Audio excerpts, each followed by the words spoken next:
बदलापुर में 2-4 साल की मासूम बच्चियों के साथ हुए शोषण के मामले में बॉम्बे हाई कोर्ट ने स्वतः संज्ञान लिया। आज इस मामले की पहली सुनवाई हुई। कोर्ट ने जमकर फटकार लगाई।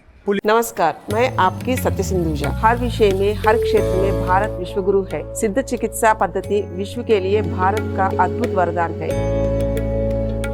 इससे कड़े सवाल पूछे और कुछ हिदायतें भी दी। कोर्ट में मौजूद वकील प्रशांत पांडे जी हमारे साथ हैं, जो खुद भी इंटरवीन करना चाहते थे।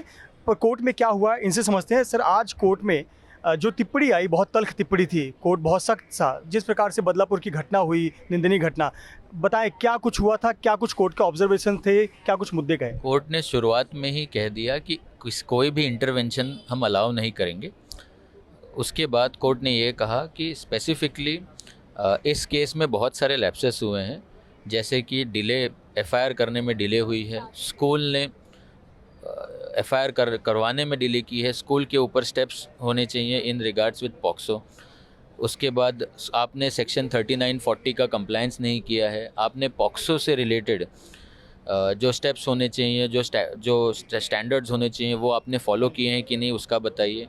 आपने विक्टिम का स्टेटमेंट वीडियो रिकॉर्ड किया है क्या, ये सारे चीज़ें कोर्ट ने स्पेसिफिकली पूछी। और इस चीज़ के जवाब देने में बहुत सारी चीज़ें टू एंड फ्रो हो रहा था, इसलिए एडवोकेट जनरल थे, उन्होंने कहा कि हम आपको बाय वे ऑफ एफिडेविट देंगे। इस बात पे भी कोर्ट नाराज था कि इतने दिन बीत जाने के बाद भी बयान नहीं दर्ज किए गए। एक बयान तो बीती रात को दर्ज किया गया, इससे भी कोर्ट ने नाराज़गी जताई। हाँ, इसमें ये भी बहुत ज़्यादा वो नाराज़गी व्यक्त कर रहे थे कि आप अगर कोई चीज़ एफआईआर 16 तारीख को हुई है, अभी तक आप पेरेंट का स्टेटमेंट, चाइल्ड का स्टेटमेंट अभी तक अगर आप नहीं रिकॉर्ड कर पा रहे हो, तो आप कहीं ना कहीं किसी से ढिलाई हुई है, और जिससे ढिलाई हुई है उसको कड़ी से कड़ी निगरानी में रखा जाए। इसलिए हमने ये केस हमारे पास लिया हुआ है। शिक्षा के मंदिर में अगर ऐसी घटनाएं होंगी तो शिक्षा का क्या होगा, या समाज किस दिशा में जा रहा है, इसको लेकर भी कोर्ट ने बड़ी चिंता व्यक्त की। क्या कुछ टिप्पणी की कोर्ट ने इस बारे में? कोर्ट ने ये कहा कि अगर जहाँ शिक्षा का मंदिर है, अगर वहीं पर भी बच्चे सेफ़ नहीं हैं, अगर बच्चों को डर लग रहा है जाने से, तो आप क्या स्टेप्स ले रहे हैं इस स्कूल में और बाकी स्कूल्स में, इसके बारे में भी आप हमें डिटेल में एक एफिडेविट दीजिए।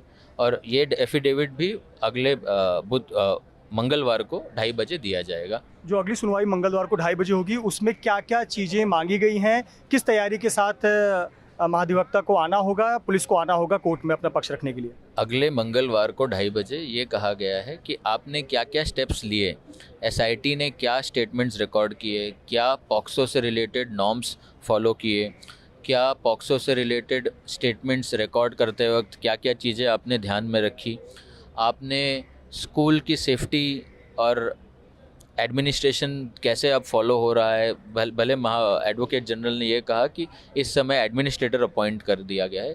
इन सारे केसेस से रिलेटेड सारे पॉइंट्स आप हमें डिटेल में बताइए कि आपने पॉक्सो और उन बच्चों को कैसे सेफ्टी और उनके पेरेंट्स का कैसे सेफ्टी का इंश्योरिटी किया है, इसके बारे में हमें डिटेल दीजिए।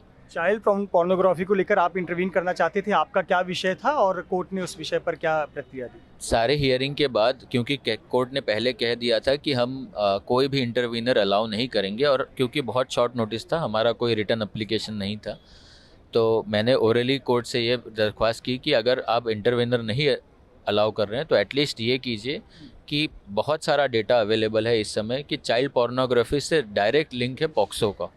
तो चाइल्ड पोर्नोग्राफी पार्लियामेंट में भी और स्टेट असेंबली में भी बहुत सारे सवाल उठाए गए हैं। उससे स्टेट गवर्नमेंट ने क्या क्या स्टेप्स लिए, मैं कॉज पे जा रहा हूँ। ये जो एक्ट हुआ, ये वन ऑफ एक्ट था। आप इन्वेस्टिगेशन अच्छी कर सकते हो, बट इसको रोकने के लिए आप कॉज कैसे रुका सकते हो, इसलिए चाइल्ड पोर्नोग्राफी आप कैसे रोक रहे हो, क्या क्या स्टेप्स लिए, इसके लिए आप स्टेट गवर्नमेंट को बोलिए कोई एफिडेविट फाइल कीजिए।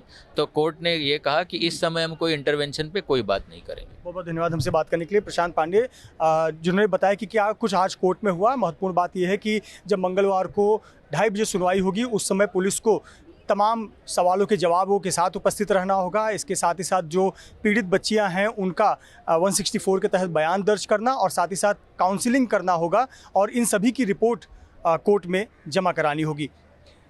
कैमरामैन आसिफ खान के साथ Mrityunjay Singh, ABP news, Mumbai. For exclusive and insightful videos, subscribe to our new channel ABP Live Premium.